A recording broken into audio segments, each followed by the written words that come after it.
நமது வேல் ஆயுதம் சேனல் நேயர்களுக்கு வணக்கம். இன்றைய ஆன்மீக செய்தியில், குடவாசல் அருகே 3 ஆண்டுகளுக்கு முன் அரசு வழிபாட்டுக்கு தடை செய்யப்பட்ட ஸ்ரீ ரேணுகா மகா காளியம்மன் ஆலய மகா கும்பாபிஷேகம். ஏராளமான பக்தர்கள் பங்கேற்றனர். திருவாரூர் மாவட்டம் குடவாசல் வட்டம் செம்பியன் கூந்தலூர் பகுதியில் அமைந்துள்ள ஸ்ரீ ரேணுகா மகா காளியம்மன் ஆலயத்தின் ஜீர்ணோத்தரண அஷ்டபந்தன மகா கும்பாபிஷேகம் நடைபெற்றது. முன்னதாக செம்பியன் கூந்தலூர் பகுதியில் உள்ள கிராம தேவதைகளான ஸ்ரீ ரேணுகா மகா காளியம்மன், ஸ்ரீ ஐயனார், ஸ்ரீ சட்டைக்காரசாமி ஆலயங்கள் புனரமைக்கப்பட்டது.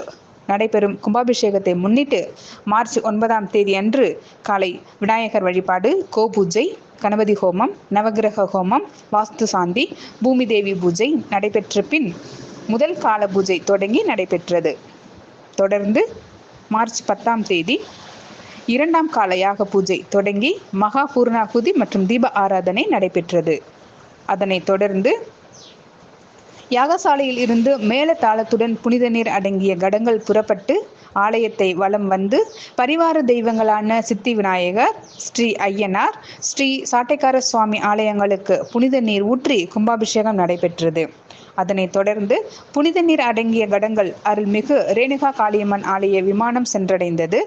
அதனைத் தொடர்ந்து சரியாக 10:20 மணி அளவில் விமான கலசத்திற்கு புனித நீர் ஊற்றி மகா கும்பாபிஷேகம் நடைபெற்றது. பிறகு மூலவரான அருள்மிகு ரேணுகா மகா காளியம்மனுக்கு அபிஷேகம் நடைபெற்றது. தீப ஆராதனையும் காண்பிக்கப்பட்டது. தொடர்ந்து பக்தர்களுக்கு அருட்பிரசாதம் மற்றும் அன்னதானம் வழங்கப்பட்டது. இந்த நிகழ்வில் செம்பியன் கூந்தலூர் மற்றும் சுற்றியுள்ள கிராம பகுதியில் இருந்து ஏராளமான பக்தர்கள் கலந்து கொண்டு சுவாமி தரிசனம் செய்தனர். இந்த நிகழ்ச்சியின் ஏற்பாடுகளை செம்பியன் கூந்தலூர் கிராமத்தில் உள்ள மேலத்தெருவாசிகள் ஏற்பாடு செய்திருந்தனர். செம்பியன் கோபி முன்னின்று நடத்தினார்.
ஓம் சக்தி ஓம் சக்தி